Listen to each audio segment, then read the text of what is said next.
We're live! There we go, we're live. Welcome. Good morning or afternoon, everybody in the stream. I hope you're all. I hope you all are enjoying your day because things are about to get even more exciting. Here with me, we have Little Crispy Val, Alon, Zexel, and Co. And our very special guest, Sean Chiplock. Hello. Hello. Thank you so much for joining us, Sean. How are you doing? My throat's a little shot because I was doing live dub for 5 hours yesterday on my Twitch channel, which you all should check out. New merchandise available at this. Wow! Wow! Right, Come so on, crazy. It's a little bit worn down, but I'm excited for the week ahead. I had 2 nightmares involving school projects that I didn't do any work on, and then I woke up and I went, "Fuck yeah! I haven't been in school for 9 years, but I guess I'm still having those dreams." Thanks, brain. Other than that, I'm doing pretty okay. How about you? I'm doing pretty good. Thanks for asking. How's everybody else doing today? Oh, Brenna, you were so calm when you said that. I'm surprised. I was. You don't have that typical nuance of millennials slowly keeping themselves from collapsing You don't have. internally. Oh my god! Wow! Voice actor! Sorry. Yeah, where are my accolades? You should be falling to your knees, crying to God at my presence. My lord, you're thank right. you for I- coming. I'm so Can't hear it by her sorry. voice, but she's like flowing waterfalls out of her pits from Could diet. you imagine? Wait. Could you imagine the intimidation of like God showing up, and you're like, my Lord," and he goes, "That's right, I am your Lord, but I'm not your savior." Yo, that's a Megamind reference. Your worst nightmare. Oh my I just threw a God. tip at him. Take this, Todd. A tip for your service. I thought you said chip. I'd throw a chip at him. Yeah, that's what I thought too. I heard shit. I mean, if he came down, I thought he came from some like, I don't know, Cheetos or some shit. Hey guys, God here. Just wanted to say, hey. What's up? How's it going? God damn it, Twitter. So, I have these snack chocolates in front of me that I'm going to be snacking on because I haven't eaten yet today. That's all. That's and all one right. of them it's called Bis Milk Choco. But the way that the Bis is written, I thought it said BTS. I was like, fucking K-pop in my candy. They're singing in that chocolate. I know it. It's spreading. Damn Koreans, they know how to make such good treats. Koreans and their pop singers and good Yes, treats. so many times.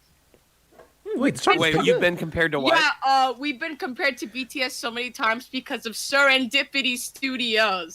So people say, "Are you BTS?" And it's fucking annoying.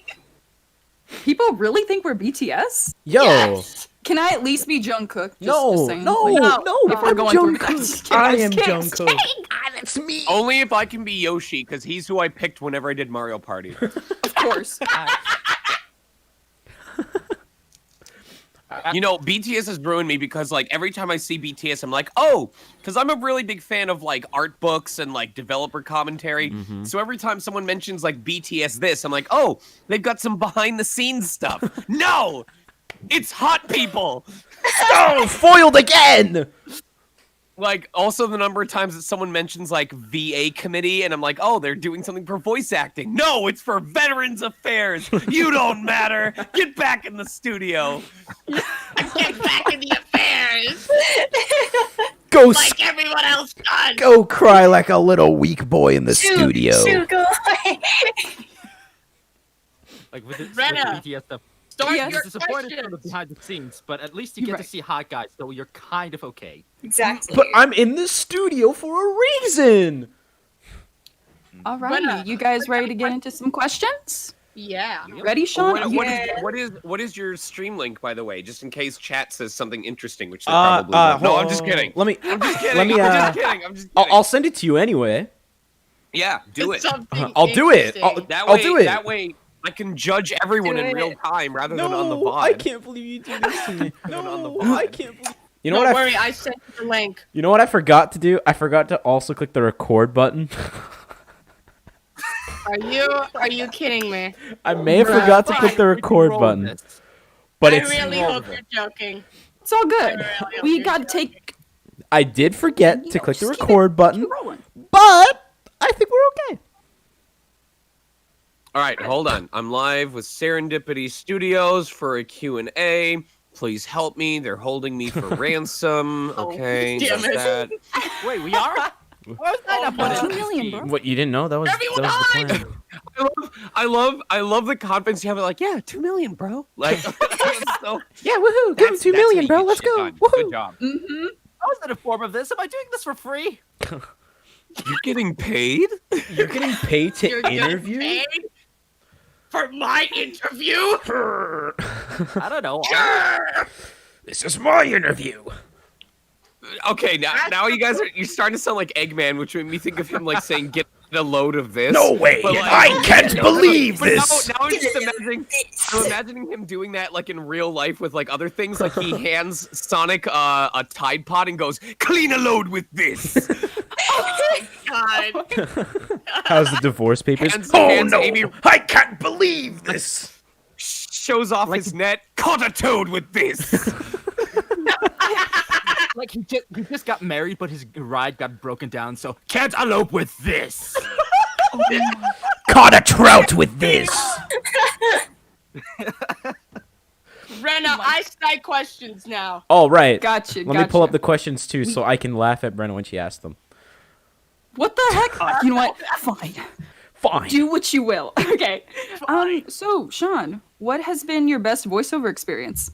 What has been my best voiceover experience? Mm-hmm. Let's see. Do you want the turn it up way past 11 story, or do you want the chicken soup in my hand story? I think everything is gonna work What are these out. options? Is there I'm an trying not to. Yes. Is there an option for both?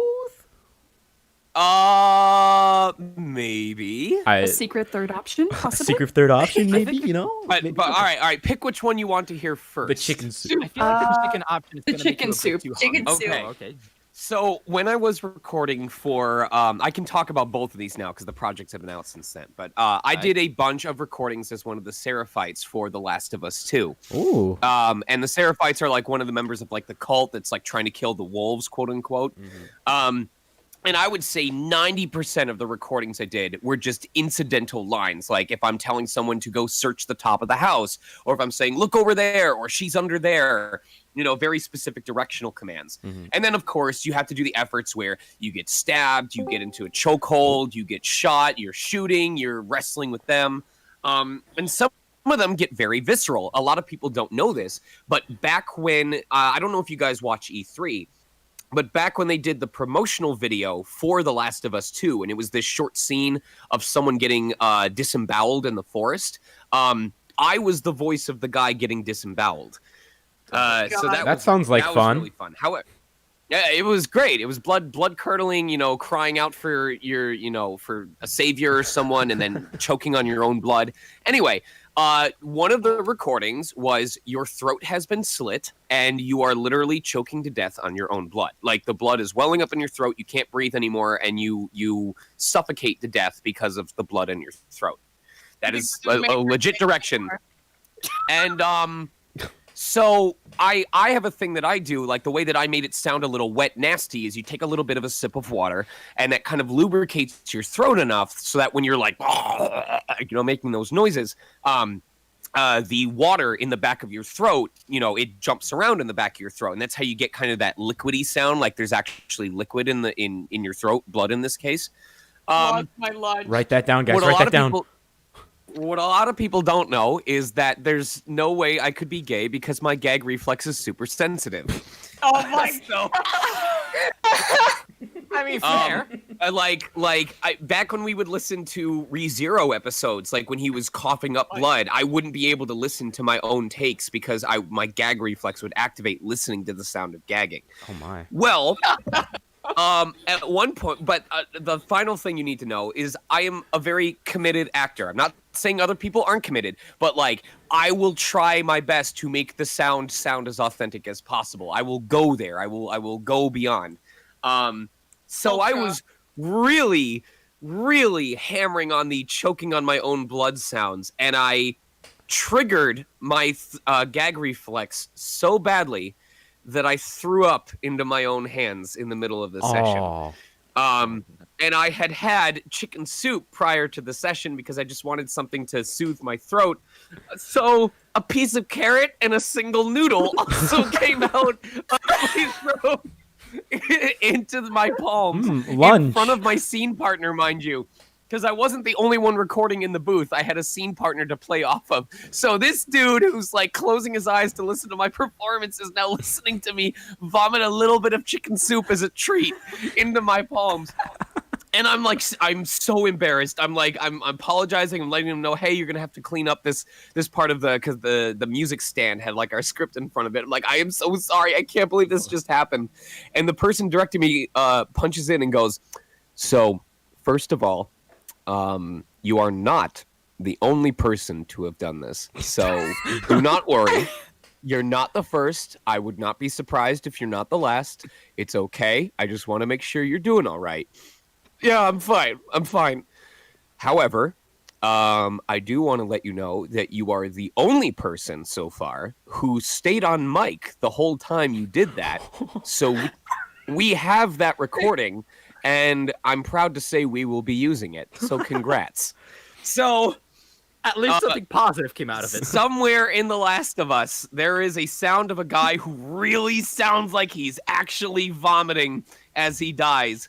And there's a good chance, A, he really was, and B, it was me. You're welcome. I earned that paycheck. You think they put a little Easter egg in there with the chicken soup next to him? I think I just watched I would laugh my ass off if you could like kill a guy from a distance and see him vomit onto the ground. And if you go to that very spot, you see just a piece of carrot and a single chicken noodle. That would be cool.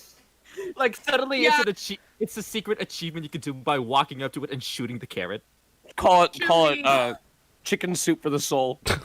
I was Should get an about to say, achievement like, for there it. is. I was like, I'm soup eating for the teenage chicken soul, soup bro. right now, and I might say that I lost my lunch now. Remember, It's okay. consume only Wait. one noodle and carrot. It's okay. You I still don't have a wanna carrot go and to noodle. anymore. I got it. Cock-a-noodle. I'm gonna leave this. Oh no. I can't. Disappointment. Anonymous, I'm sorry to go back to the Eggman thing. Anonymous talking about Dr. Robotnik asking for a specific wheat bread. Get a loaf of this. I saw that. That was really funny, but I didn't want to say anything. Feel free to pull in from chat if they say something you want to highlight.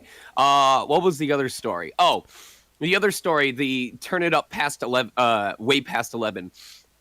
Ghost of Tsushima. Ooh. That was something that I did a bunch of incidental characters for. Oh, yes. I was assigned a linguist coach for that. I literally had a native Japanese dialect coach sitting in with me to make sure that I said the words correctly. And she was actually rather impressed with how little she needed to coach me. So I was very proud of that because it meant like my Japanese minor was no longer a weeb degree. It was legitimate.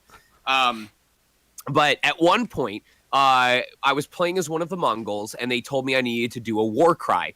And I'll ask questions to make sure I don't harm myself. So I was like, okay, is this I'm announcing to my comrades that we're about to fight war cry?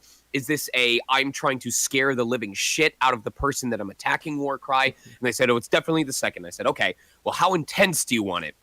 Like, on a scale of 1 to 10, how intense do you want it? And they said, we want it to make them poop themselves. So give us a 10, give us an 11 if you want. And I went, you really want like the maximum because I can get pretty loud. And they're like, please, by all means, give me your war cry, that sort of thing. So I went, okay, I'm just making sure. So they roll it, they let me know when they're rolling, and I let out this war cry. And it lasts for about 3.5, 4 seconds, and it's just dead quiet in the studio afterwards. And they punch back in and they went, so we're not upset with you because you gave us exactly what we asked for. But we underestimated you when we said, give us the best that you can, because we asked for an 11 and you gave us a 14. And I don't think any of our instruments were actually able to pick that up. Like, yeah, it was just so powerful per their settings that the instruments could not handle it without like auto shutting it off without so that they wouldn't get damaged. So the take never recorded in the first place because it was so intense. So they said, now that we know what your 11 is, can you give us like an 8? Because we think your 8 will probably be the 11 that we're looking for. And I went, yes, I can do that. So it was just a really funny moment because they literally were not expecting someone with so frail a body as mine to be able to output such a rough, intense, blood-curdling volume that they had to be like, oh, 11 is too much. We need you to pull back. So, Oh my gosh. yeah. You literally did the roar. Or I like, did. Can you do the roar? That's It's a like, That's a Shrek reference. obviously, I can't do that right now, but it Do the roar. is. Do the roar. Oh my Come on, gosh. do the roar. But moving on to our next question. What advice do you have for those who want to get into the voice acting industry? Don't eat and talk at the same time, he said as he was eating chocolate. Let me think about this. I mean, hey, it's pretty good chocolate, right? BTS chocolate. This one's caramel. Caramel Ooh. film. It's singing to you in your mouth. More BTS. Please. So, what advice would I give to people who want to get into voice acting? Mm-hmm. Don't. Oh. Well, no. This is Give up on your imagination. This is actually a part of the panel that I host. Because the first thing that I start with is by telling people, don't get into voice acting. It's not worth the time. It's not worth the stress. It's not worth the anguish. You're going to spend most of your week auditioning for things that you have minuscule chance of being cast for because there's 100 other people who all want that same role. You don't get paid for those auditions. You are using your throat, which is some people can work while they're sick. I don't really approve of that, but the fact of the matter is, in America, you can typically still work while you're sick. If you're sick, if your throat is damaged, if you feel ill, you cannot perform because you will sound different versus when you are nice and healthy. So that's going to weigh on your mind the entire time. And there's just this multitude of reasons why voiceover is a day in, day out. I don't get weekends anymore. I don't get days off because I'm either streaming as part of my... Because voice acting isn't just voice acting anymore. Now it's as much a social media representation branding thing. You've got content creators. You've got... I'm sure you guys have noticed how often voice actors are marketed the same way as Hollywood celebrities at this point, where they want like fan interactions and convention appearances yeah. and behind the scenes videos. So now I couldn't even truthfully tell you it's about having a consistent voiceover career. Now it's about social media branding and marketing yourself. And it's a daily thing. And you have to watch everything that you say. It's exhausting. Don't do it. But if your response to me saying all of that is, I hear you, but I don't really care, I still want to get involved, then that's when you can actually start looking into getting into voice acting, because now you have proof that you're acting from a place of passion and genuine interest and not from a place of, oh, I want to make easy money, or I want to get famous, or, I want to have fun voicing for anime because I just think it's really neat. There has to be, for you to have consistent success and for you to not have massive burnout along the way, there has to be a place of passion at the very foundation of your interest in voiceover. Not only because it will lead to more authentic performances in general, but because it's not going to prevent you from feeling stressed. It's not going to prevent you from feeling exhausted at times. But the amount that it will minimize the feeling of exhaustion, the feeling of burnout, the feeling of stress cannot be underestimated. Just because there's a lot of what I do for voiceover that people are like, I can't believe that you do this as frequently as you do. I can't believe that you stick with it and that, you don't get sick of it. And it doesn't feel like work to me. Fun fact, I got the COVID second dose of the vaccine recently, and I felt like garbage for about 24 hours the day after I got the vaccine. But the best that I felt all day was when I forced myself to get up and go into the studio to record some auditions that were still due that afternoon. Like, I would have missed the deadline if I had waited until the next day. But while I was recording those auditions, my body somehow completely forgot about the pain. and the discomfort and the soreness. It literally blocked out the discomfort that I was feeling from the second vaccine, and that's the kind of, I'll almost call it Stockholm syndrome that I have in regards to voiceover. But I cannot see myself not doing this career, and that's part of what I feel allows me to find success with it and stick to it even through the hard days. Can we when is this movie coming out? Shut up. This is a true and emotional story. Oh man. That was the realest piece of advice I've ever got in my life, bro. Oh shoot. And now we will return to gigs of our lives after this brief commercial break. Want a break from the ads? I want to wait for my mic to be broken. The next ad following up is 7 ads for tampons. What? Oh my god. Wow, this podcast is doing numbers. Anyway, buy your favorite vibrators here. Pod? Someone say podcast? Ow. I can't just Someone say made for podcast? kids. I can't make this for made for kids anymore. Podcast? Oh, I'm Podcast? sorry. Notice a Wait, podcast? no, is this supposed to be? No, it's fine. We're cold. It's alright, guys. No one watches Paw Patrol anymore. It's always hardcore. Hold on. I want to make sure we're actually like, is this PG-13? Is this supposed to be for kids? No, don't worry. Go wild. Go wild. Go for it. Okay. I thought you were But don't go horrible. too wild, you know? So I You was know? like, oh, I don't think it's gonna curse. But now everything's going on. I'm like, yeah, you know what? I think I Oh, you sweet summer dumbass. Oh, you thought. Yeah. Wait, are you saying you thought O-U-G-H-T, or are you just calling them a thought, H-O-T? The first one. the first one. Sweet summer. What do you mean? Dumbass. the first Wait. one. We can think? No way! I'm a free thinker. What? Yeah, you know, Oh you my can't. You're forced in the industry. If you get in the voice acting community, you're a slave. You're a You're I'm pretty sure the ice is now so broken it's turned into atoms. What am I, a slave? Yes. I'm gonna stop right there. Yeah. Anyway. Oh god, I don't want to get canceled. I want to get canceled. If anything, he's gonna get canceled. Time to get canceled Okay. on Twitter. What?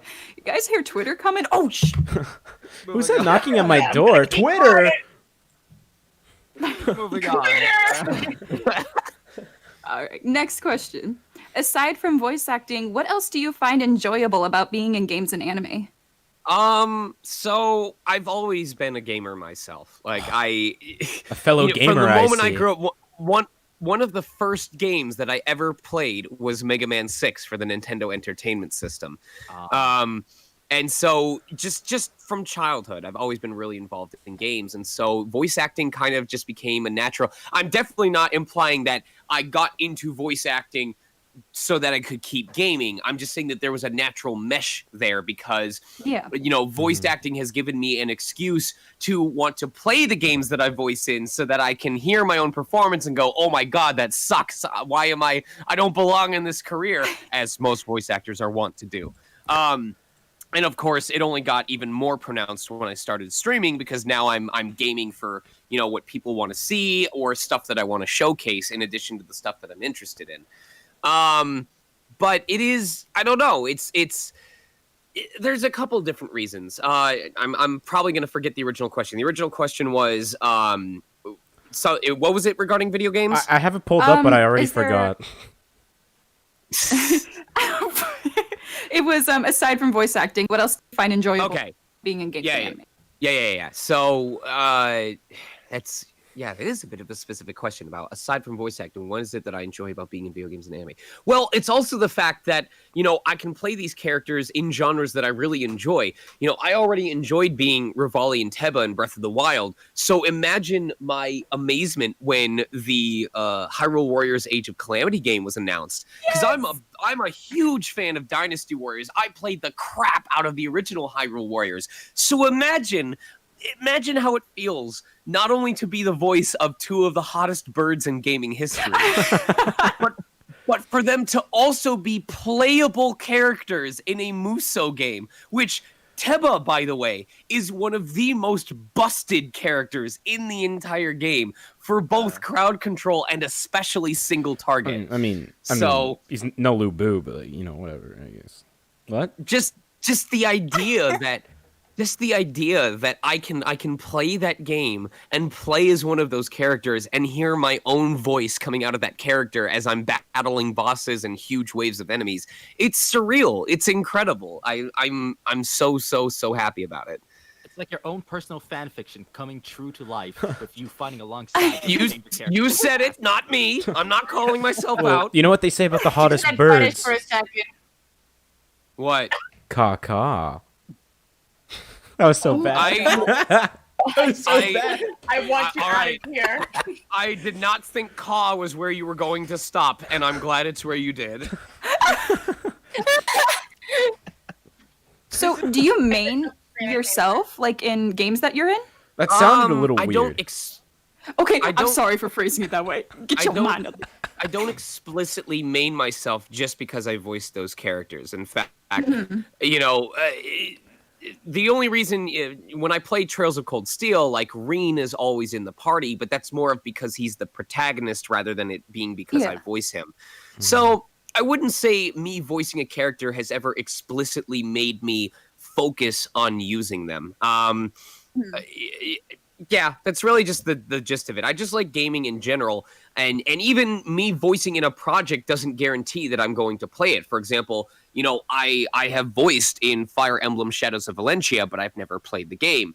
I voiced in 999, and while I do plan to get to it eventually, it's not something that I was like, oh, I have to play this because I voiced in it.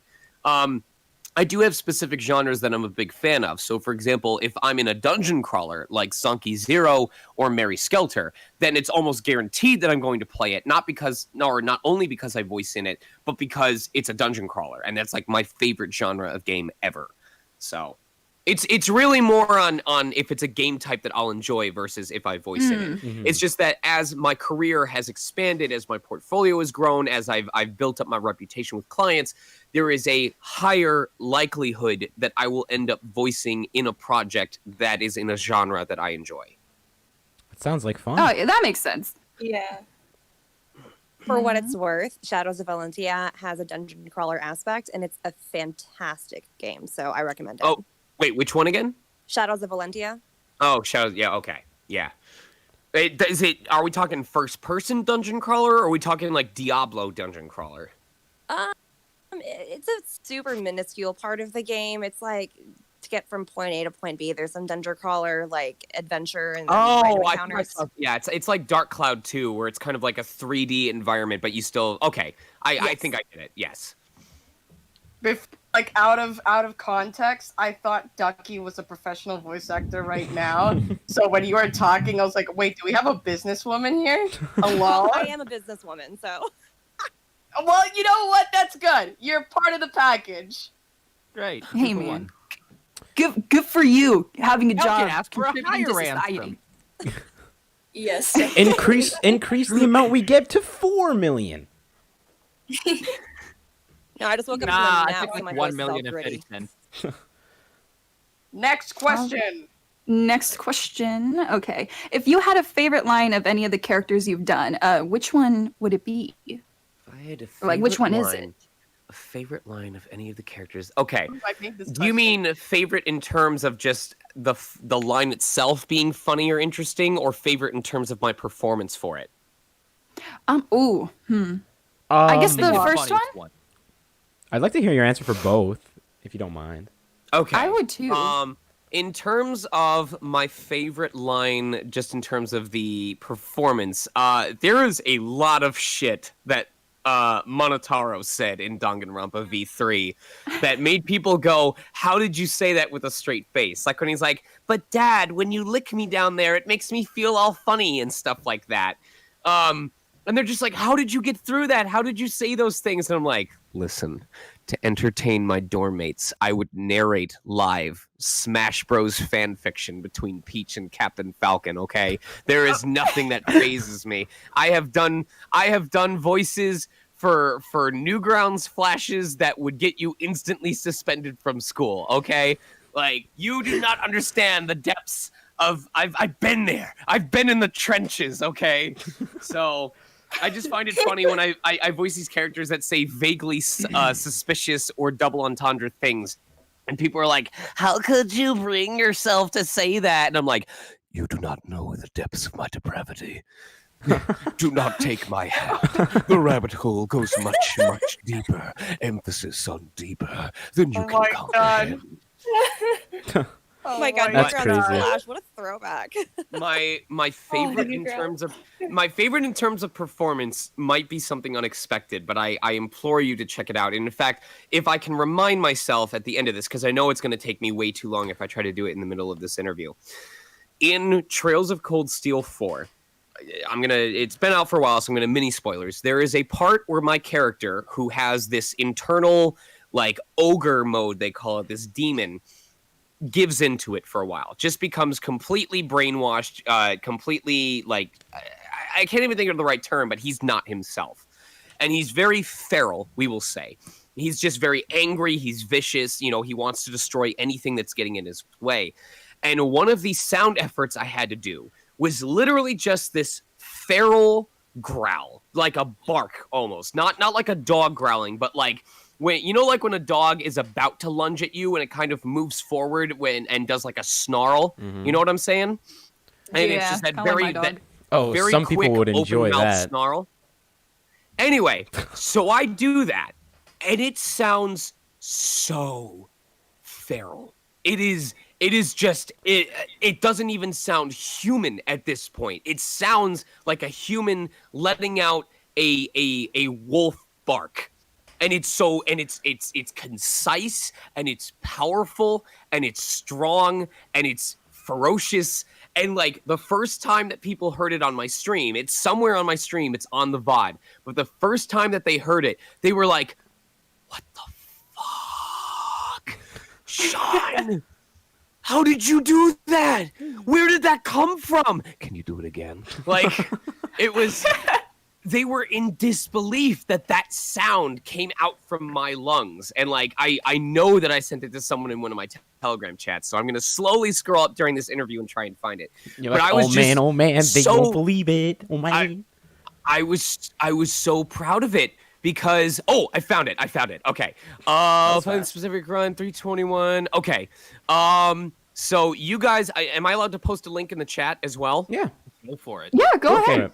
So you guys check this out on your own time. I don't want us to throw the interview out. But go to this Twitch VOD and go to 3 hours, 21 minutes, and 45 seconds. What do you mean, create a channel to join the chat?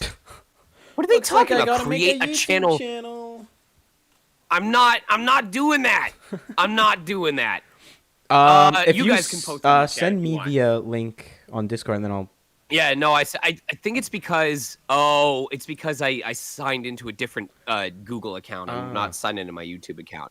So yeah, I sent you guys the link, or I DM'd you the link. I'll send it in the server as well. But if you wanna post it, go to 3 hours, 21 minutes, and 45 seconds, and that's where the feral growl is.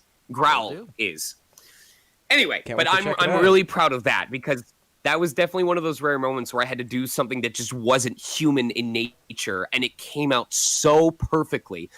There's those sound effects that like they sound cool, but after hearing them like 20, 30, 50 times, you're like, all right, I'm kind of sick of hearing this. I could listen to that 100 times and not be tired of it. That's how good it sounds, and that's how proud of it I am. Mhm. Oh, your link got removed. Your mod cleared out your own link. No, I think it's deleted automatic. it so I could say check out his stream to see his accomplishments. Link in the description below. No, I think.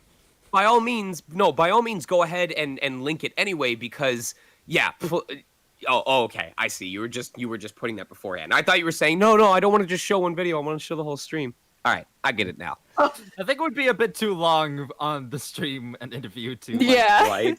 extended by an entire 4 hours. I'm pretty Watch sure all. we can do Am I not that. worth it to you?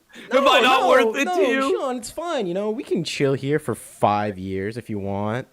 Please don't. 12 years. I have a question from a fan of yours, actually. The question is, he wants to know if you can tell us what is the best way a voiceover director can direct a VA? Like, what do you think is the best way? That's a very, I'm not saying this negatively, but that is a very broad-reaching question, or rather, Yeah. the answer for that is very wide because each actor is going to be a little bit different. Each director may handle it differently. You know, I've worked with directors that love making allegories, like they say, oh, this situation is like this, or imagine your character is doing this instead. There are directors that will. There are directors that will try and paint the actual scene as it's happening so that you can plant yourself right into the moment. There was a director where in order to get what they wanted out of me, they sent me a 8-hour YouTube video of Skyrim nighttime ambience music and just had me listen. And just, no, I'm serious, and had me listen to it for 5 minutes in complete silence, just so that my body would get adjusted to the energy that the music was creating, and that's how they got the deliveries out of me that they wanted. And even the actors themselves can be different. Some actors may be very, kinesthetic. They may have to move their bodies around when they act. They may be method actors where they need to take the pose. They need to point like the character does. I mean, you find me a person who can voice act Phoenix Wright from Ace Attorney without pointing his hand out when he says objection, and I'll show you someone who doesn't get it. But so it's a collaborative effort. The director is going to work with the actor to see, how they work best or how to get them into the right mindset, and then they're going to, I'm not going to say exploit because they're not like taking advantage of them, but they will utilize that in order to get the performance that they're looking for. Right. Oh, okay. Well, that's smart. Very Next wise. question. Next question. Are there any popular series you would like to voice in the future if given the opportunity? The one, I'm very, very obvious with these. In most cases, I tell people, look, I'm not going to put my eggs in any one basket. I'm not going to act like I'm entitled to a specific series, no matter how well I know it, because I don't want jealousy or bitterness to creep into my career. Yeah. However, the one that I have talked about above all else, there is a dungeon crawler franchise called Etrian Odyssey, which as of right now is on hiatus because it was released for the DS and the 3DS specifically because it made use of the dual screens on the console. And now that the 3DS is no longer in production or they're not making new games for it, there isn't really another double screen console on the market. The Switch doesn't even qualify because you can play it docked or undocked, but it's not like the Wii where you have the TV and your handheld on at the same The time. Wii U was kind of that thing. Or the Wii U, right? Sorry, the Wii U is what I meant.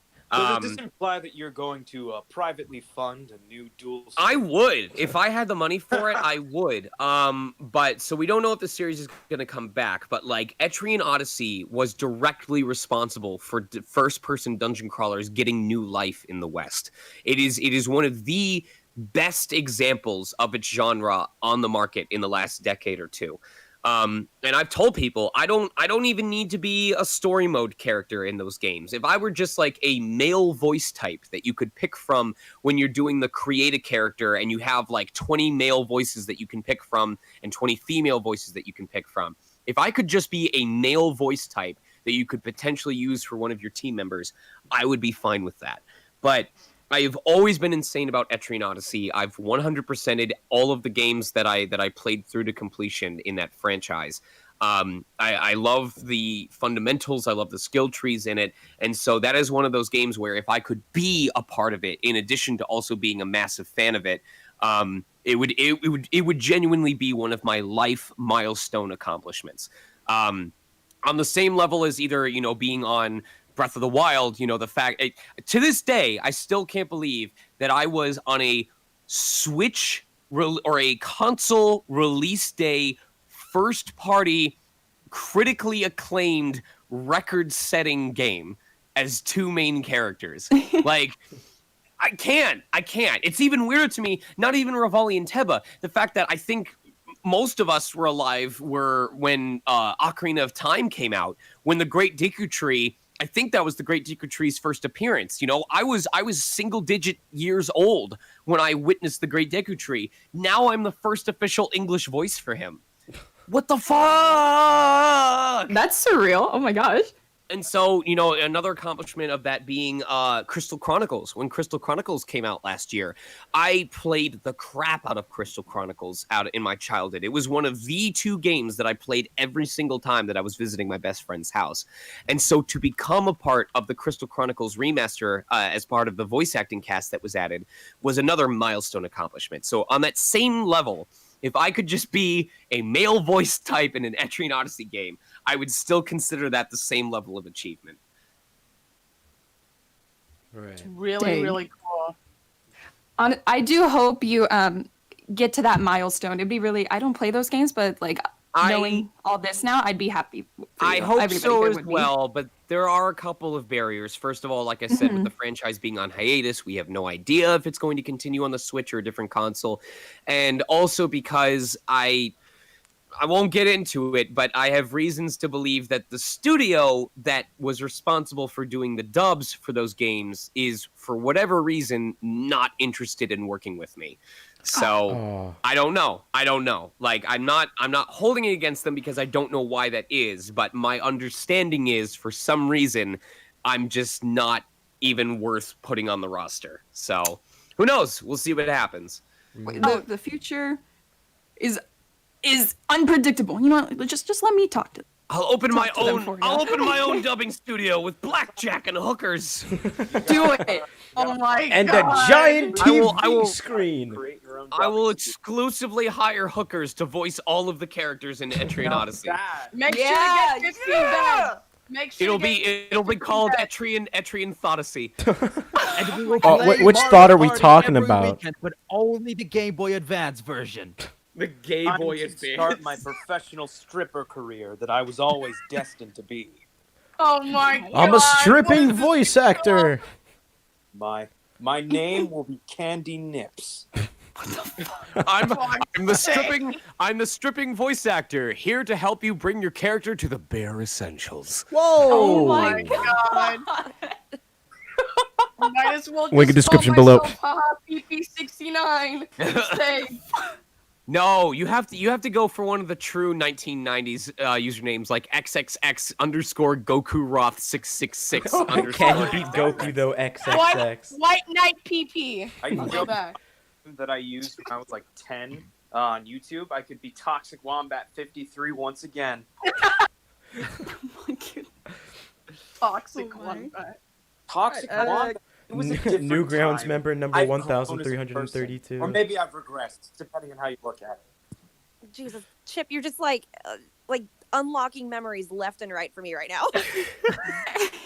Giving me triggers. You're giving me triggers. Next question. Got you. Yeah. Where is it? You've been in this industry for a long time. Have you ever experienced like any like loss of motivation? And if so, what did you do to gain it back? It happens quite frequently. Like, don't think that just because you become a professional doesn't mean you're not going to have those moments of self-doubt or exhaustion. Yeah. You know, I just like anybody else, I have days where I wake up and there's like 3 auditions all due by 4 p.m. and I'm like, I don't want to do this. I don't know what to do for these auditions. Like they just keep coming. I haven't booked anything. I have the closest, I don't even know if it qualifies as depression because I don't want to demean anyone that's actually dealt with depression. Mhm. But there was a period, I think in 2018, between January and late April of 2018, I did not book a single new studio gig at all during those 4 months. I wasn't in financial what's the word? Trouble.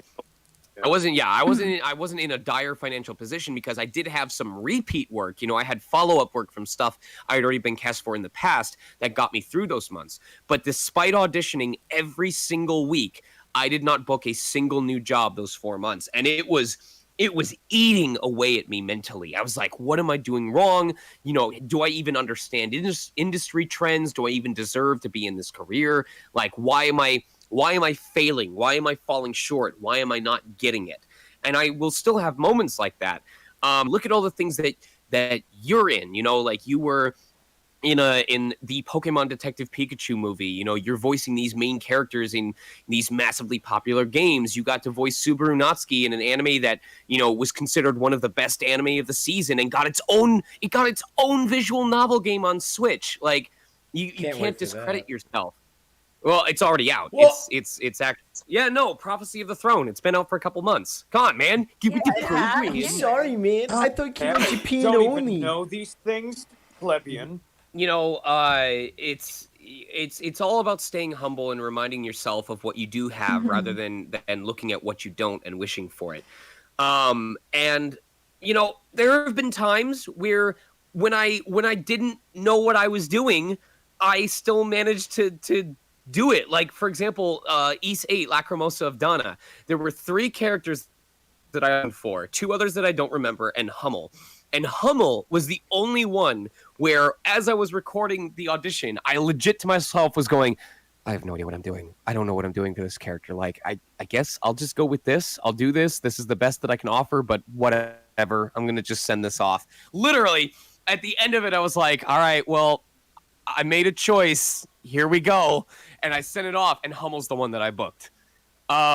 There was another there was an audition when I was visiting a friend in Oregon. I got an audition that was due the following day, and I wasn't in front of any of my equipment. So I told my friend, hey, I don't want to just pass on this, so I'm going to just record an audition for this. I'm going to go sit in my car. And I'm sitting in the back of my car at like 10:45 at night in the Midwest forest, recording on my phone to do an audition for this character, and that's how I booked Bruno Bangknife in Burn the Witch, that OVA that came out. Dang. So there are so many cases where even when I thought I didn't know what I was doing, I pushed myself to make a choice and commit to it and put out the effort anyway.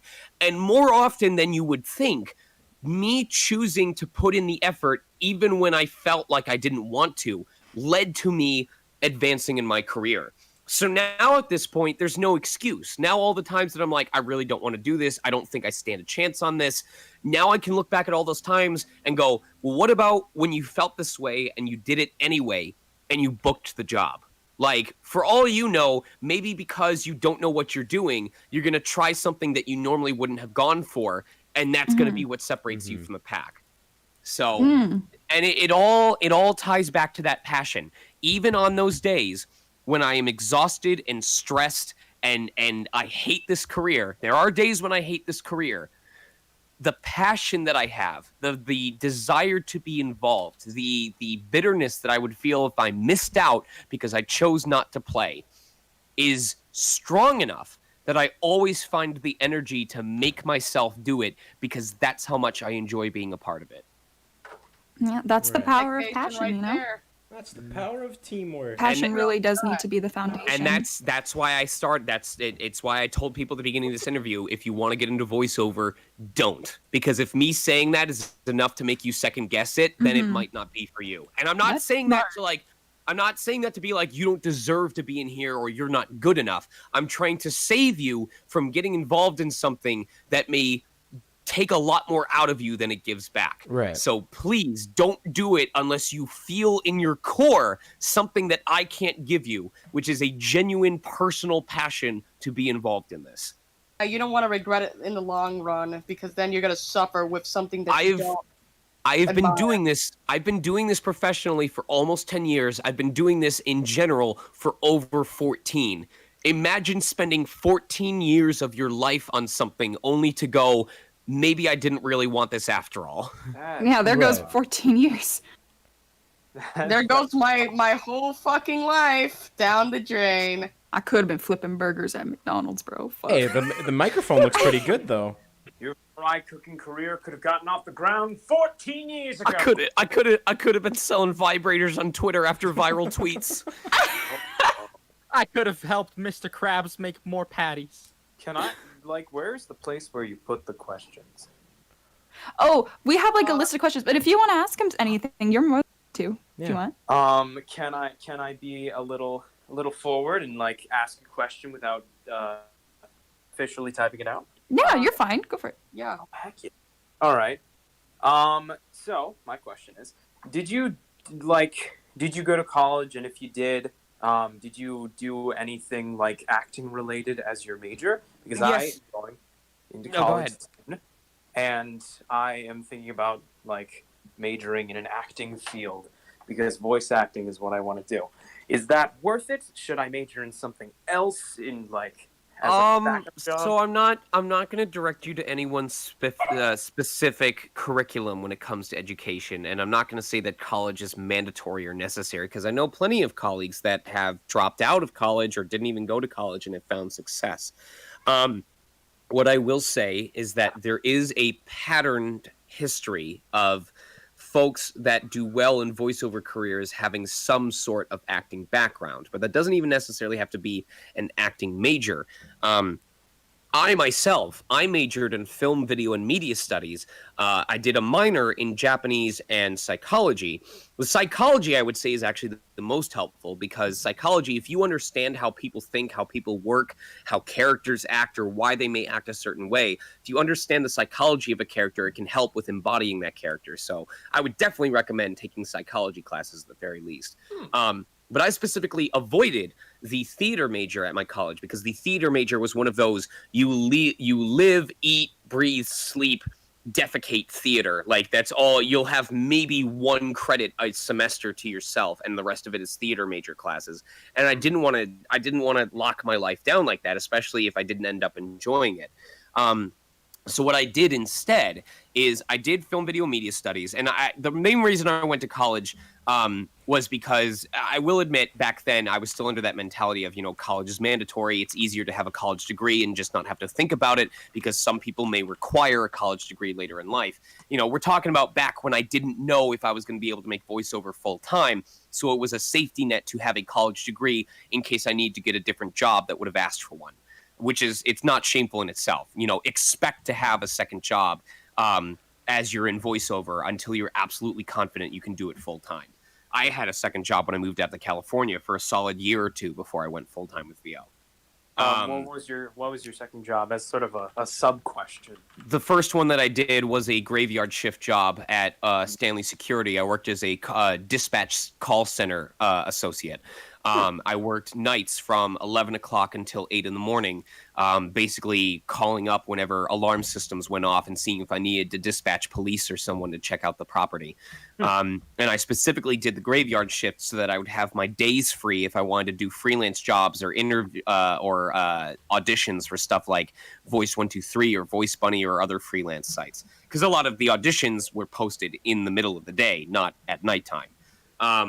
So that was a conscious choice. And then for a while, I did some QA testing for NIS America, which is how I got introduced to dungeon crawlers in the first place. And then around then is when I started doing voiceover full time. But anyway, let me sip water because I haven't hydrated in a bit. Stay hydrated, by the way, kids. And eat your BTS chocolate. My BTS chocolate.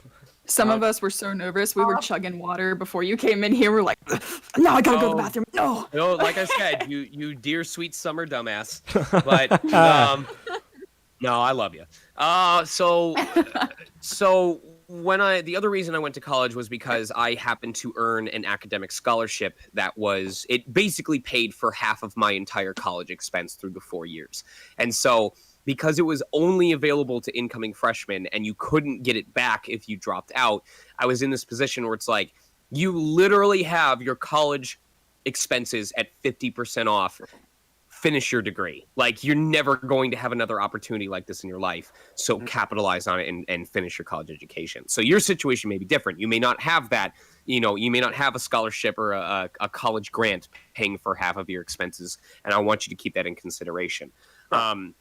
So what I did instead is, while I was in college, I kept myself involved in things that had acting. 1 second. Apparently something's wrong with the stream here.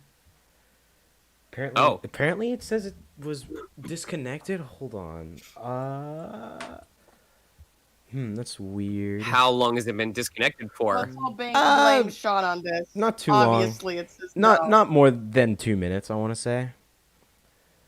Okay. But all Nice. right, everything should be good now. All right, we're good to go. Okay.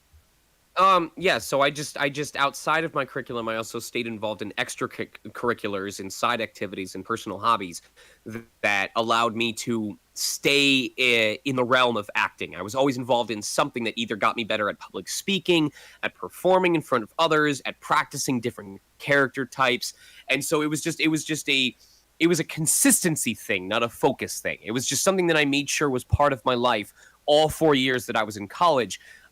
Also because it's part of what instilled my work ethic into me. College was less about, and I would say this can apply to people in general. College isn't as much about honing in on the specific subject that you want to study as it is figuring out who you are as a person and how you best work so that you can be efficient and reputable and reliable going into the workforce or whatever career or trade that you're going into. College is how I discovered, that I'm someone who will try to tackle everything in one sitting and who doesn't do very well. He's not able to really relax if there's things on the back of his mind that he knows he has to take care of. And so taking control of my time and learning how to push myself to get stuff done in my inbox when it showed up is what translated to me being able to manage my time effectively as a professional nowadays.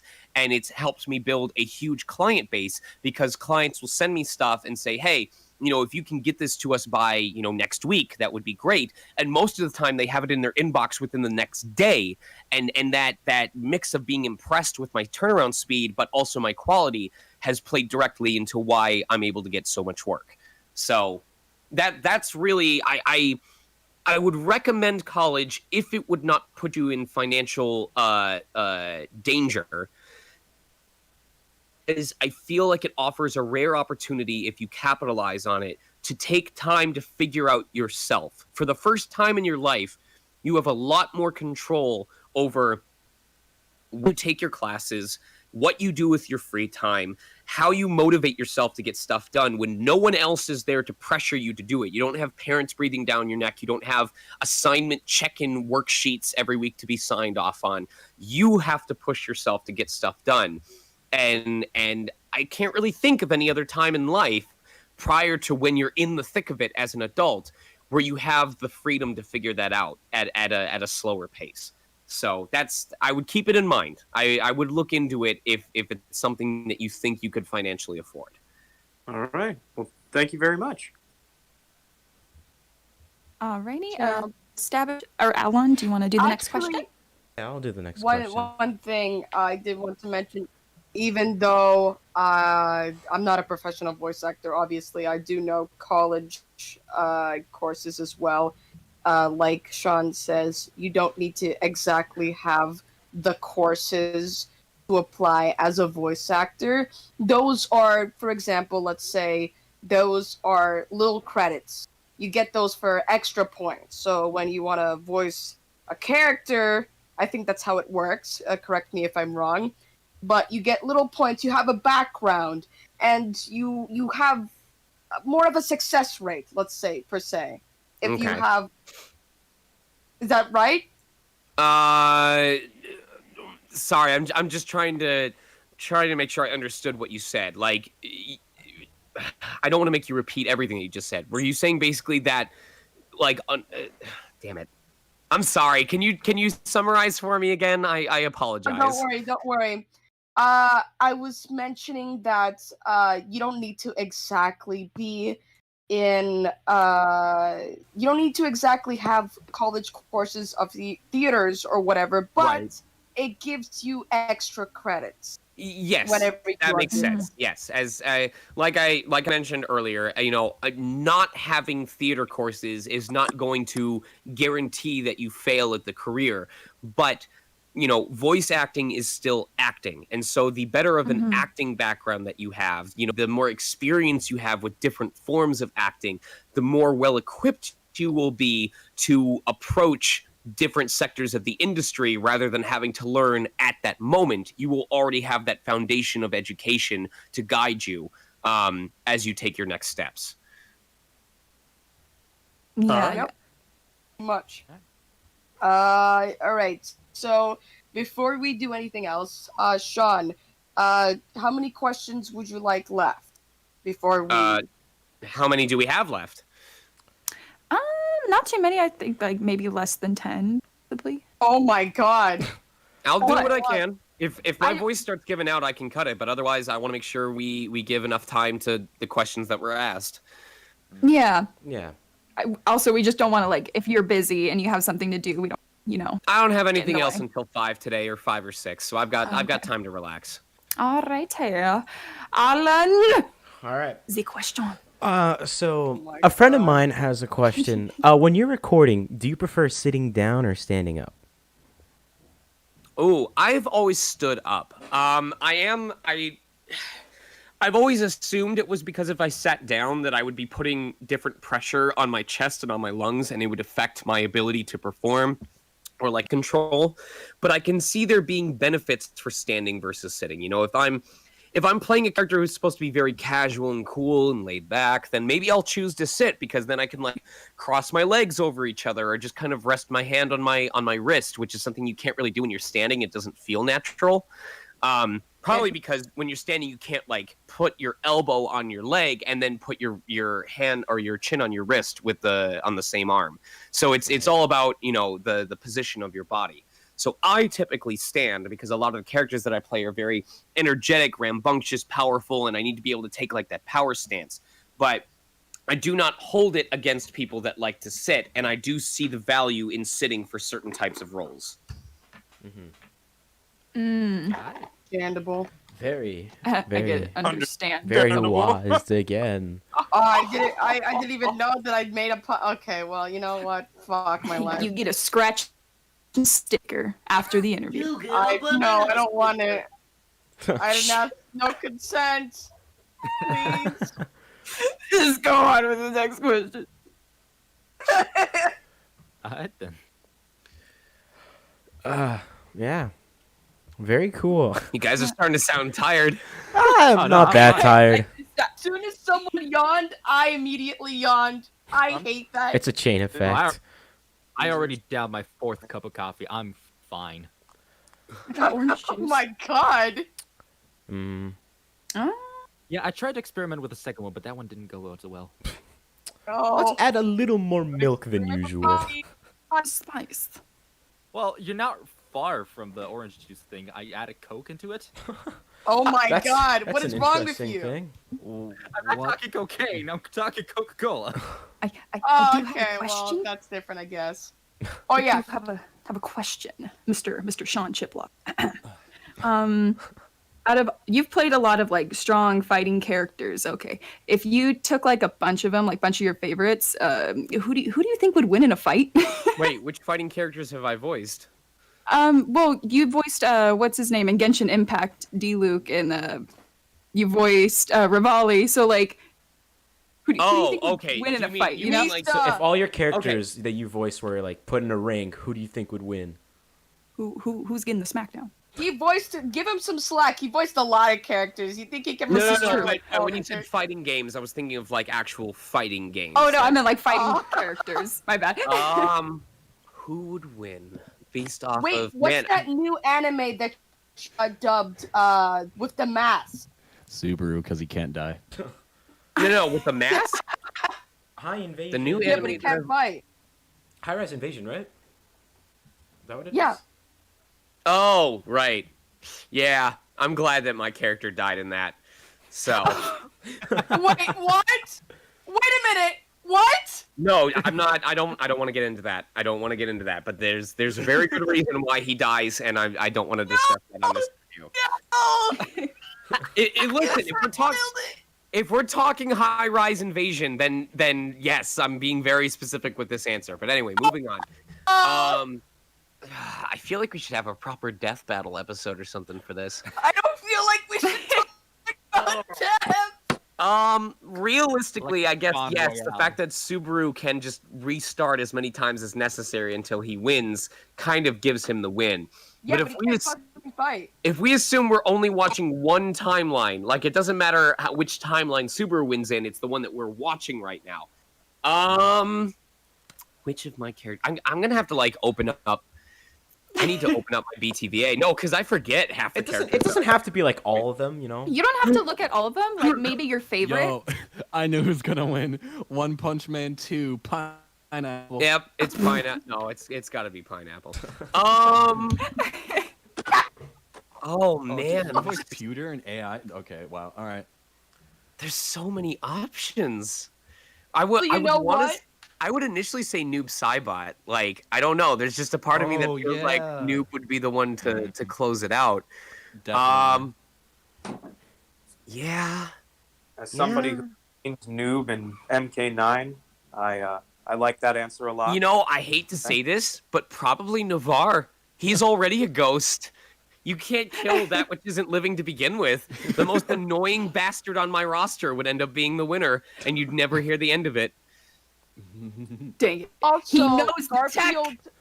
Garfield did kill Oh, wait. Subaru multiple times, and even Oh, though Subaru punched him multiple times as well, it didn't really hurt much. But So- the punch was still cool. Come on. What Yeah. about Fine. Future Trunks? No, because I only voiced 3 lines as Future Trunks, and 2 of Hey, them it were still fight counts. It efforts. still counts.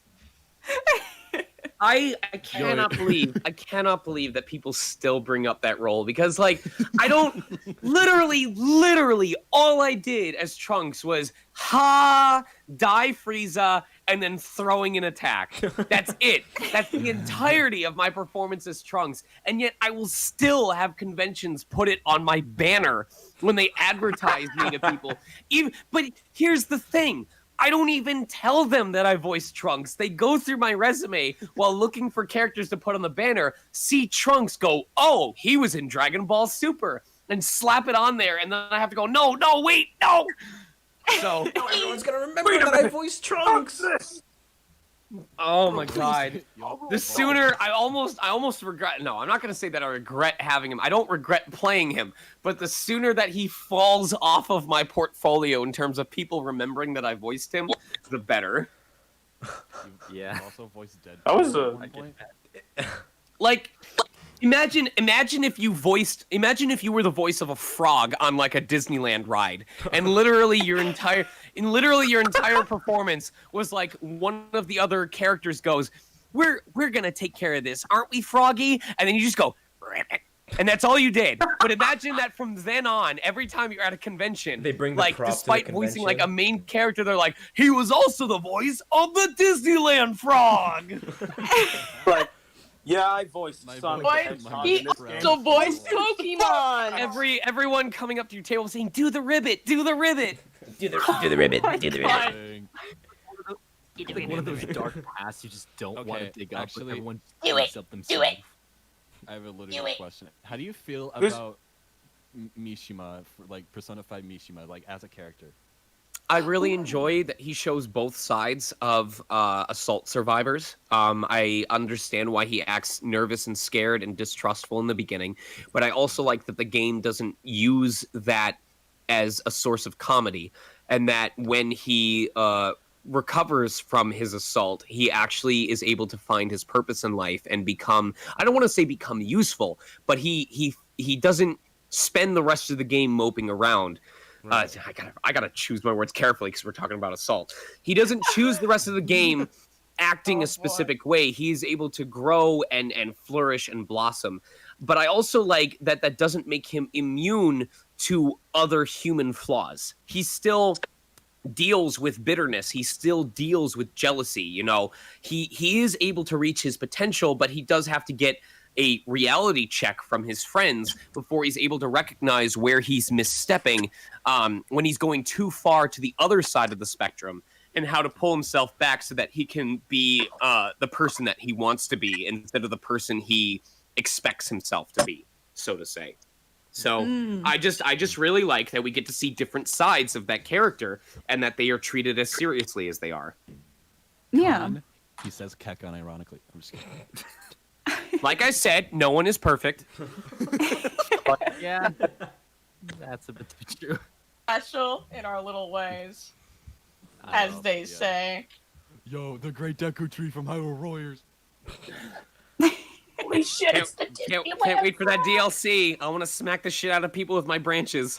How is that? How you would walk like around burrow the your, entire like, arena then? roots into the ground Maybe a they lot can put him in a big wagon. I don't think the Great Deku Tree would walk around. I think how it would go is it would be kind of like, you know how like in the Divine Beast missions you operate like the giant Divine Beast and you kind of slowly move Yeah. around. Imagine that the Great Deku Tree is stationary and the whole mission is, oh, these enemies see the Great Deku Tree as a threat and they're trying to kill him, so they all come to you and you're just bashing them around.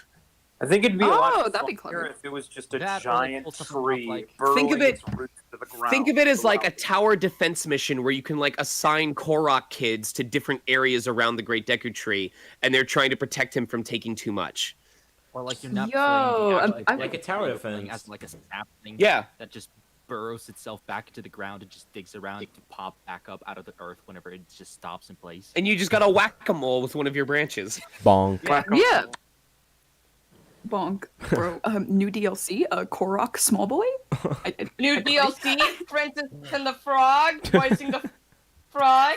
God damn it! From the Not Disney Future ride. Trunks. You've met the Great Deku Tree. Now meet the Minor Deku Tree. The frog from Disneyland.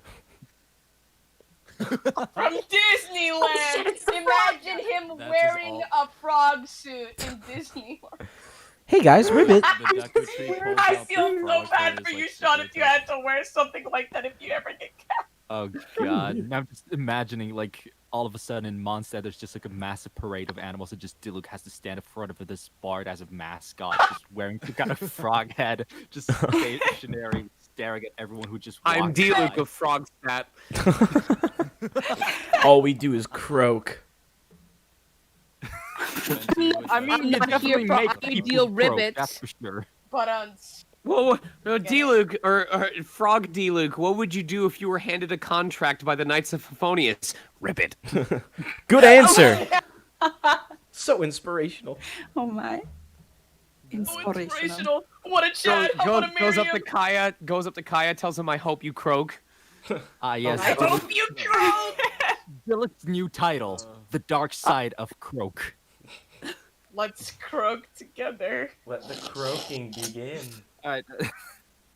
Moving back to the questions. Right. I have a question that's plaguing my mind. Oh god, go Shut- for I it. have to know. What did you just say? Plaguing. It's been on my mind. Okay, Don't say Do you you thought watch you. Attack on Titan? Oh. I do not watch Attack on Titan, no. Just even voice anyone So in Attack on Titan. Brenna is a Just wanted to make a massive new Attack friend. on Titan. Massive Attack on Titan Really? fan. Hoping we could be It's friends, crazy. man. You know, talk about Attack on Titan, but I'm sorry, I have higher standards. Yeah, like Amelia, right? Yeah, no. No. Patriche. You know what? Yes, Patriche is everything. You don't need fucking Amelia. Fuck that bitch. You got that little dragon If I Go did, on a I wouldn't need wedding. Patriche. running into the sunset. Yeah, that's a one way to marry a fucking dragon. Would Okay, it, I mean, would it Donkey be alright did if I follow that up with a question of my own? of course. Right. So it's obvious that we can't really, when you get casted, you're not going to be always getting the hero role, like you're going to be the good guy. You're always obviously going to have to play sometimes a villain. Like, for example, one of my personal favorites that you did from one of my favorite games, Fairy Fencer F, when you played Zank, or Zink. I don't remember how it's pronounced. But yeah, you're probably going to have to like act like a jerk some of the times. But here's the question. Do you actually like sometimes when you take those takes as a bad guy, do you like feel bad, or is it more like you just get to release the sadist? Oh, it's all inside play. you? It's Wow. all play. Like, no, I've never had an issue separating myself from the characters that I play. And I'm also a really big proponent of telling people, you know, actors are not the characters that they play. So don't treat them as such. You know, part of the excitement of something like voiceover is that we have the opportunity to explore these characters and explore these personalities that obviously would not fly in real life for various reasons. And so for me, I don't want to get into whether that harms my performance because I know it's not real. But just speaking matter of factly, since the question is, do you feel bad? No, I don't, because I understand at the end of the day that I am portraying something. I am pretending. I'm playing pretend, and it's not a reflection of who I am as a person. And I do not need to dedicate the time and energy to trying to defend myself from people who want to try and pretend that I am the characters that I play. So it's not really something that I've given much consideration to because I don't see it as a major concern. All right. Isn't it just fun to voice a villain character? You know, you get to scream, you get to be evil, and not have that excuse. It can be rough on the throat. I wouldn't say that I explicitly like playing villains. For example, one of my favorite roles that I played was Mamoru in Mary Skelter 2. And it's not because he's a main character. It's not because he's an important character. It's because he's the shopkeeper in the hub of the game.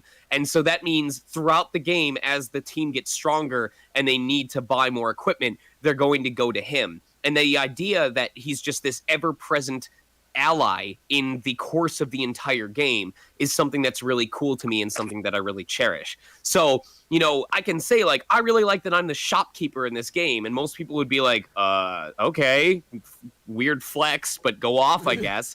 But to me, it's really important because it's just such an integral part. Another big thing is Stiltskin in Final Fantasy Crystal Chronicles. Stiltskin never actually partakes in the stages. He doesn't work with you. He doesn't play with the player character. He doesn't follow the player character around. But as you progress through the story, as you get deeper into the lore, as you get farther across the world, Stiltskin is always there. He gives you a little bit of the lore. He gives you some advice. He talks about his own adventures. And there's that sense that he's a part of your journey, even if he's not directly a part of the experience, if that makes sense. Yeah. So that makes sense. So I have fun with characters even when they're not directly involved in the story itself, if they're important to the world as a whole. Right. Okay. It's generally fun to see them. It would be nice to be the guy that's in like Resi 4 Shopkeeper being like, I'm the guy that says, what are you buying? Yeah, I can see that. Do we have okay, any so, more questions? This I don't know. This is not really a serious question. I'm just curious. Do you, in the booth when you were recording for the season 1 of ReZero, did you have any personal reaction to the Rem proposal scene? So I tell people that wasn't acting, because sometimes in the course of our jobs as voice actors, we have to tap into, actors may say, what's a memory that I have that makes me feel similarly to what the scene is showing right now? Sometimes actors will be like, what's a situation I can concoct that I can connect with? Well, in the case of episode 18, with Subaru telling Rem, I'm useless, I don't actually have any good qualities, I've just been kidding myself and convincing everyone around me. Not too long ago, I had basically asked my wife, how long is it going to be before you figure out that you can do better than me and just divorce me?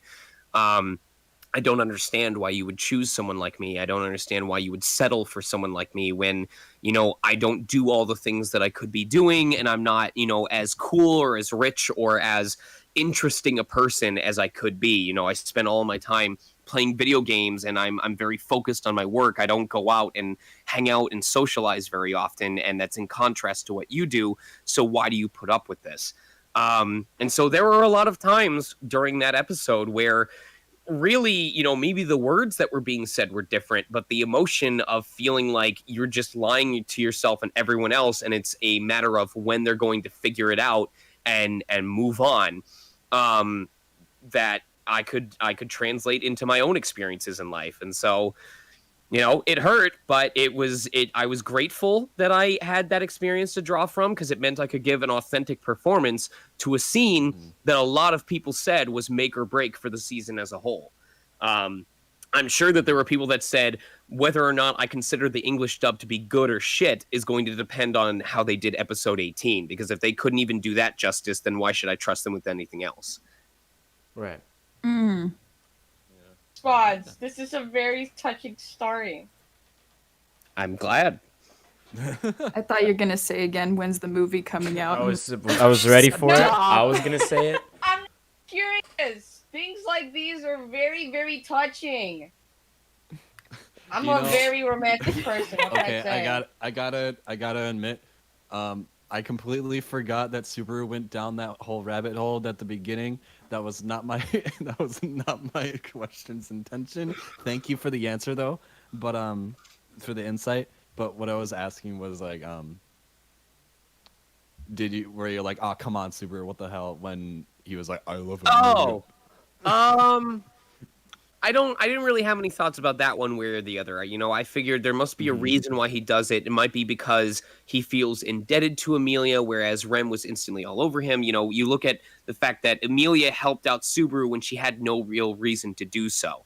Now, I don't know if that was Stockholm Syndrome, like, oh, you know, she helped me out, there must be something there, or if it was more of she helped me out and I feel like I need to return the favor because she's clearly a person who, you know, selflessly helps others without expecting anything in return. Well, I want someone like that to be able to get what they want for themselves. So I didn't really have a lot of thoughts on it. I didn't have any thoughts regarding, oh, I think you did the right thing, I think you did the wrong thing. But I feel like there's some validity to wanting to focus on Amelia over Rem, and it'll be interesting to see where the story goes from here. So you don't partake in waifu wars. Got it. I'm just kidding. No. I will take part in waifu wars. Patricia is the best girl of the entire franchise. There's no fucking discussion around that. But unfortunately, the writers don't seem to have clued into that yet. So we're dealing with, you know, what we've got in the meantime. All right, I think we can continue the questions from the list. Brenna, if you would. Oh, yeah. We've pretty much done the questions on the list already, but there was one in the live stream chat that I saw. Someone was asking, oh my gosh, am I cutting out? Asking, how did you get the role of Subaru? The same as I mean, it's a little anticlimactic, the answer to that, because, you know, a lot of these auditions will be the same way each time. In this case, it was, I got the audition sides for 2 characters. I think, I got sides for Reinhardt and I got sides for Subaru, and I submitted my takes and for Subaru, there was a callback, so they had me come into the studio and do an additional scene with some direction from the casting director. Mm-hmm. And at the end, you know, they talked to me and said, okay, well, based on your audition, you know, you're currently our first pick for Subaru. But in this case, they were like, but we just want to let you know that this series gets very, very intense. And we need you to be aware of that because it's going to be especially demanding on your throat. And we need to have your assurance that you're going to look after yourself, that you're going to, you know, take good care of your vocal health, and that you're going to be able to consistently perform throughout the duration of the series. Which, you know, I had actually seen the series prior to the audition, so I knew what I was getting myself into. So I told them, you know, like, yes, I'm aware. Yes, I'll take care of myself. I'll be open with you guys if I need time to recover. But I know that this is something that I am capable of pulling off. So I want to do it. So that's really what happened with that. So maybe it was a little bit more involved in this case because I think that was the first time or the only time that I've had like the casting director take me aside and specifically warn me about how intense it's going to get. But other than that, the process is the same. You get the audition sides, you record for the characters you want to record for, or whatever sides you got, and the casting director picks who they feel would be the best fit for that character based on their own review, based on recommendations made by the client, and based on the quality of the audition itself. Oh, gotcha. Right. Oh, it's still interesting. You know? And that goes the same for everything. Like, it wasn't any different for Breath of the Wild than it was for ReZero. The process is very consistent across the industry. I did accidentally skip over one question from the list, and I think it's a good one to end off on. Where is it? Oh, there it is. Okay. When did you know that voice acting was meant for you? There are a couple different I don't think there was one make or break, but there were definitely a couple different milestones along the way that kind of reinforced the idea that it was something that I enjoyed. You know, the major one was obviously AX Idol 2009 when I was, you can find the video quite easily of the finals when I performed the scene from Rurouni Kenshin. And, you know, here's this high school person or just fresh college person performing in front of an entire crowd of anime fans, which can be some of the most critical when it comes to performances. And I didn't see this. I couldn't see it because the spotlights were so blinding. But apparently, I got a standing ovation after that finals performance. And that's why people were clapping for like 30 seconds straight before they quieted down enough that the judges could give me my review. And so, literally Tony Oliver, who, I just mentioned this because it's a fun fact, but Tony Oliver, who was the judge giving me feedback on the finals, is also the person who would later direct me for JoJo's Bizarre Adventure Golden Wind. Tony Oliver, his only feedback is saying, that you're doing something right when you get a response like that, while pointing to the audience. And that was kind of the first indicator of like, hey, this thing that you're really passionate about, you are able to do a job that entertains other people too. This is a career that is all about bringing entertainment to an audience. And so if the audience is on board with what you're doing, then that's a sign that you're, I wouldn't say entitled, but that you're capable of doing it, if that makes sense. There was the personal aspect. There was a time that I helped in college with a senior thesis project that required voiceover, and I was standing in a booth. That was the first time I was in an actual booth scenario where they were in a different room. I was in a booth, a booth area with a microphone in front of me and sound absorption around me. And I was like, it's really cool. I really enjoy being in here. And it's hard to describe it, but I like being here. I want to do this more often. And I just get little reminders like that along the way, whether it's people telling me that I inspired them to get into voice acting, or when I get to play really cool characters and they get to interact, or especially when I get to interact with communities. When people are like, I hate Rivali so much, but that's why I know you did such a good job, or, this game got me through a really hard time. There's just all these little moments that add up to having this entire legacy of things that I'm really proud of. And that's part of what keeps me invested is, what's the next instance of that going to be? What is the next role that I don't even know about yet because that game hasn't even started production that I could end up involved in down the line?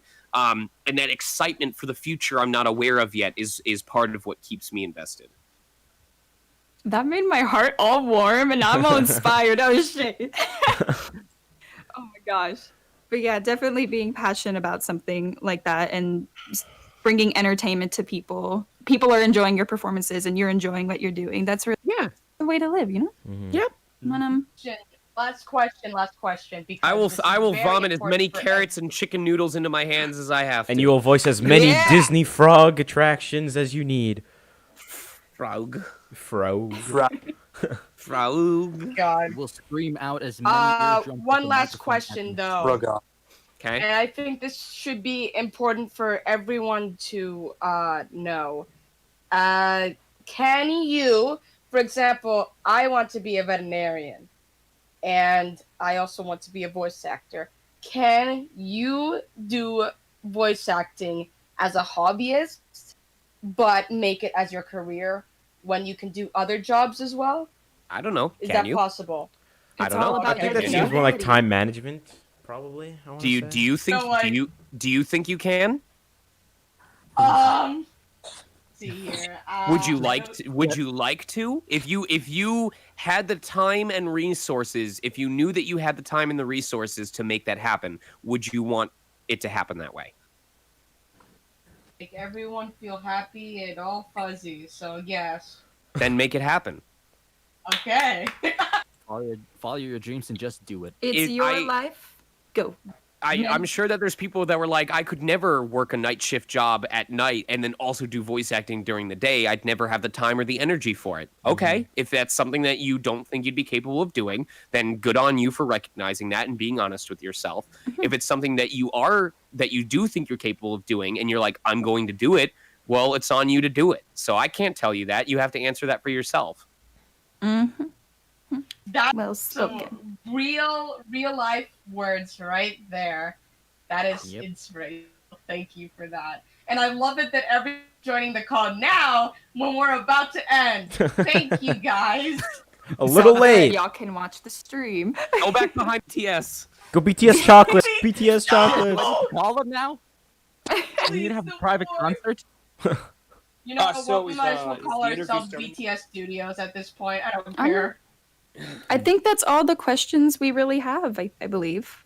Okay. Yeah. Are you Thank excited you so for much the for great? giving us so much insight. question. One last Are you excited for the great Ace Attorney? It used to be green when I was younger, but now it's like an ocean blue. I guess, sure. What underwear are you wearing? Whoa! Um, Whoa! Wait. Is this the good pair? Is this the good pair? Yes. Okay. So my wife recently got me a fresh set of Hanes, but they're kind of like they're not silk, but they're like a lot smoother than the previous pairs of underwear that I had. But I wear boxer briefs. I think boxer briefs are like briefs that are more snug against the body, right? Whereas boxers are much more Loose. loose or whatever. I thought it was the other way around. I don't Well, know. you're I'm not wrong, familiar Brenna. with that. No, because I know briefs are often referred to as like tighty whities. They're like the U-shaped underwear or whatever they are, and then boxers tend to be like very loose, where like the leg parts are open. So my understanding is boxer briefs are both. They're boxers that aren't as loose. They snug up against the legs or the thighs. Maybe I just have thick thighs. Come over and find out. No. Oh, all right. Okay. Is your Um, name really Sean Chiplock? Have you been lying to us this whole time? Yeah, no, it's actually Patricia. No way. So no, but these Wait, this underwear in particular is very comfortable, and I like it. So yeah. All right, I guess the 18+ artists now know what kind of underwear they need to draw on Diluc. I do actually have. Are one you a fan more of Vital Chit Chat? legitimate question. All right. And this kind of relates to my joke question of are you really Sean Chiplock? But I assume you're a union actor. I am. And I've read into a little bit of union qualification, and Dare. from what I understand, people in the union can't have the same name. Is that something that exists? I think you might. I don't want to say yay or nay because I'm not entirely sure, but I think there's a thing where it has you give like alternate names that they can use in case there's a duplicate. But my name is Sean Chiplock. That's not a stage name. So My name is Nicholas Foster. That's how I would put it on like union forms if I ever when or if ever I joined. okay, And that is just a very common name. really? Yeah. So I don't know. I don't know if like the one name a piece thing is actually real. Maybe that was just me reading something wrong and having a giant misconception in my brain. But I don't know. Okay. Like, is that a fact? I feel like it might be right, but I'm not going to say yay or nay to any specific direction because I haven't done enough research to say for sure. But that sounds like a reasonable request that the union would make for the sake of the reputation of the actors involved. Yeah. Well, thank you. Okay, so do you actually play Genshin at all? I do not. I already played Dragalia Lost, and I've already spent over $10,000 on it, so I'm limiting myself. the fuck? You know what? That's fair. Understandable. It's pretty fun. Like me and Digimon. If I were not already invested in Dragalia Lost, I would probably be doing Genshin Impact. But because I'm already invested in one gacha, I have no interest whatsoever in picking up a second. Just become like me and It's safe for join your financial stability. and Stability. Warhammer. Are you going to take the red pillity or the blue pillity? Alan, Utility boy. how much time has passed on the stream? Well, I think from what I can see, 94 around minutes. an About hour, an hour and a 40? half. Yeah, An hour and a half. an hour and a Okay. half. Yeah. You wanna play some That- Jackbox? No. Basically, you. I think we can end the stream right here. Yeah. I Wow. believe so. We've all got our invite. Why Yeah. did I say it like that? No We're other gonna questions. continue ransoming Sean. So No you're not gonna... other questions in chat. Actually, I have one question. I don't know if it's been asked already. 'Cause I'm about 30 minutes late, but like, yeah. is that okay? Yeah, go Yeah, for it. go for it. Where does Volnut come from? Mega Man Volnut from Mega Man Legends. Ah, okay. Yeah, I have a question in chat from Yay Let's Go. Do you practice eliciting emotions that are harder to replicate, like laughing and crying and making it sound authentic? Crying is so fucking hard to do authentically. Holy shit. Really? No, yes, authentically crying is harder to do than screaming. Like, I would consider blood-curdling screaming or shouting to be easier to do than authentically crying. Because anyone can scream. Sure, your throat will eventually give out, but it's not hard to put all of your lung power behind a shout. If you don't cry genuinely or if you don't authentically cry, it either sounds real or it sounds super, super stupidly fake. And so that's where it kind of plays into the trying to come up with a situation that would actually make you cry so that you can provide a genuine emotion. And that's why, like, during the scene where Subaru has a breakdown in Amelia's lap, I was constantly trying to remind myself of things that would make me cry, whether it was, like, losing my wife or having to deal with, like, Lou Gehrig's disease.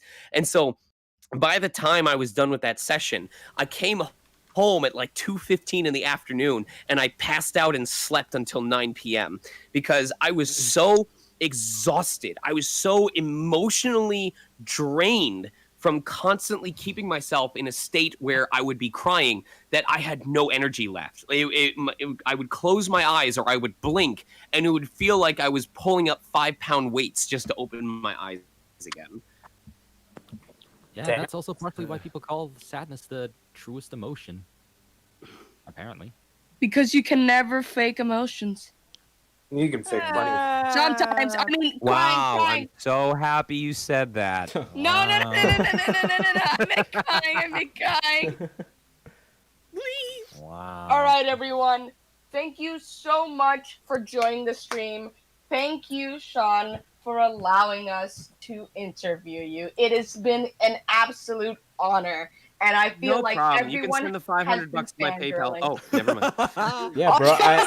I'd love to hang out some more. Yeah.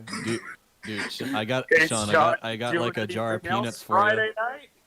Yeah, peanuts, my favorite. Speaking of, is there anything An you would like avocado. to, anything you'd like to say to the viewers? One last thing, except for letting you out of the basement, of course. Get vaccinated. Hell yeah. Hell yeah. Let me explain to you. Don't even if you're not going to get vaccinated because of being protected against one of the worst viruses that we've had in the past decade. Get vaccinated because the other night I went to go have tacos and burritos at 2:15 in the morning because I was hungry and I wanted to go have them. But because I was vaccinated, I was allowed to sit inside the restaurant to eat the tacos and burritos instead of being forced to do takeout. So I had the entire seating area of the taco burrito place to myself, eating fresh, literally hot off the grill street tacos and burritos at a table at my own pace because I was vaccinated. If you want that kind of freedom to get to eat fresh, hot street tacos at 2:15 in the morning without having to carry them back home first, go get fucking vaccinated. That is the biggest Messiah has flex that you could spoken. ever say.